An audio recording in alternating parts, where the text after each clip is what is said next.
Jama'a barkamu da wannan lokaci da fatan mun tashi lafiya musamman ma waɗanda suke manyan wannan project na gram. So kamar yadda muka faɗa project na gram a wasu suna ɗaukan project ɗin da wasa, wasu kuma suna ɗaukan sa da gaske. To duk yadda ka ɗauke shi ya rage naka.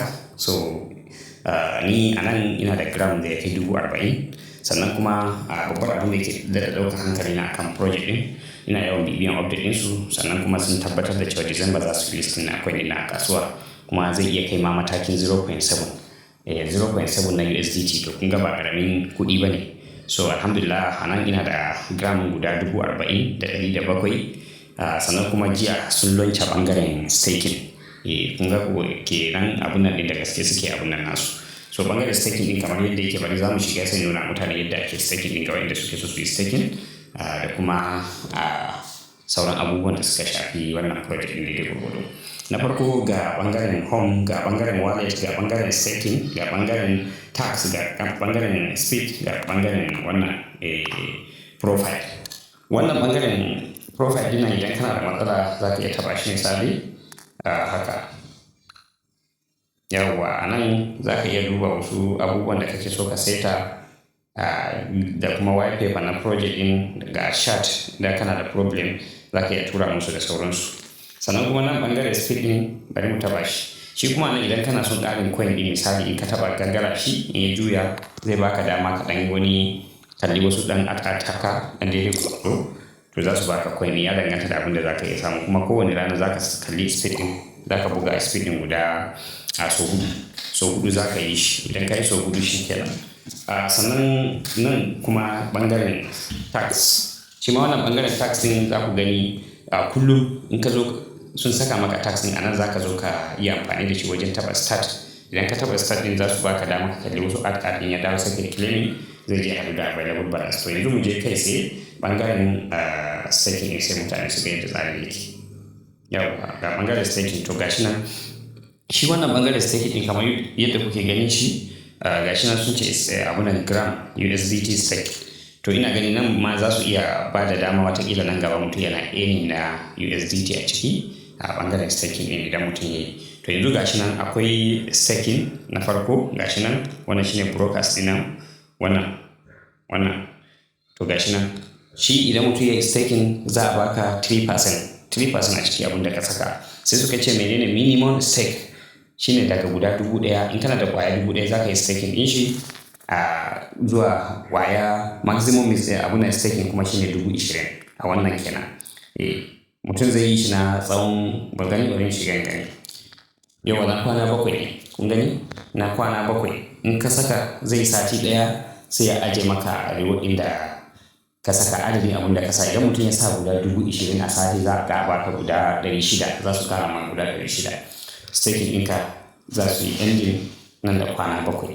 Kun gane? Sannan kuma idan muka zo wannan silver ɗin nan, shi wannan silver ɗin kuma minimum stake ɗin da mutum zai sa a gram ɗin shine guda 2,000 zuwa guda 100,000. Za a baka 7% a cikin abin da ka saka. Shi kuma nawa kwana 30 wata ɗaya kenan. Zai ɗauki kwana 30 wato wata ɗaya zai yi. Kun gane? Idan ya cika wata ɗaya zai dawo muku da uwar kuɗin ku da riban da ku ya samu.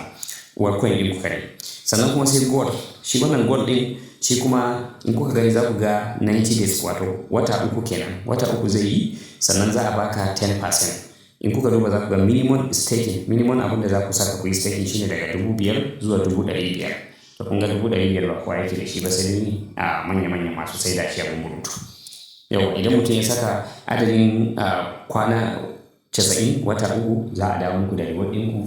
Ya danganta da yawan kuɗi da kuka sa. Da mu ka taɓa ka rubuta abin da kake so ka sa ɗin, to za ku ga adadin abin da zai karu daga wannan lokacin zuwa kwanakin.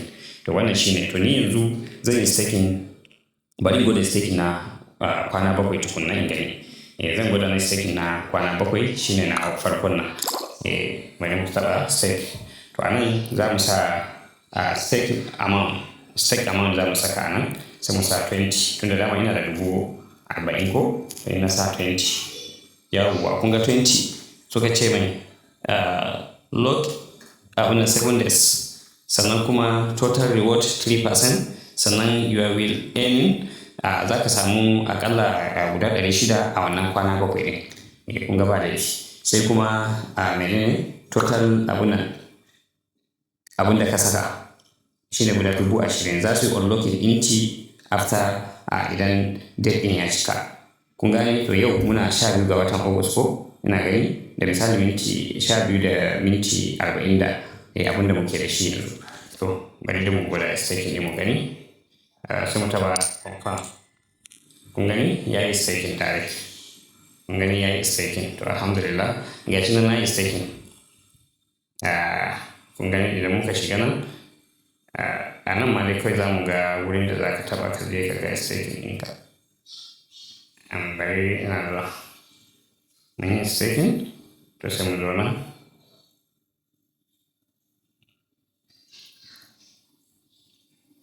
Sorry.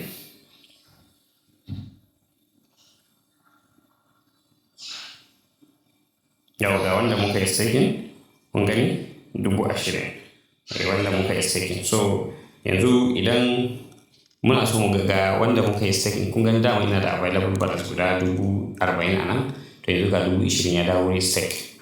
Kun gane gashi nan sun nuna min my stake. Idan ina so in kalli my stake a nan zan kalle shi, ga kuma earning dina a nan zan dinga tara earning dina. Kun gane yawa staking pool sai mu taba nan.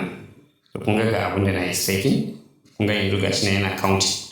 Earning dina yana counting tun yanzu. Yau gobe na dawo zan ga nawa na tara. Kun gani after abun 7 days. Kun gani sauran after 7 days zai zo yi unlocking.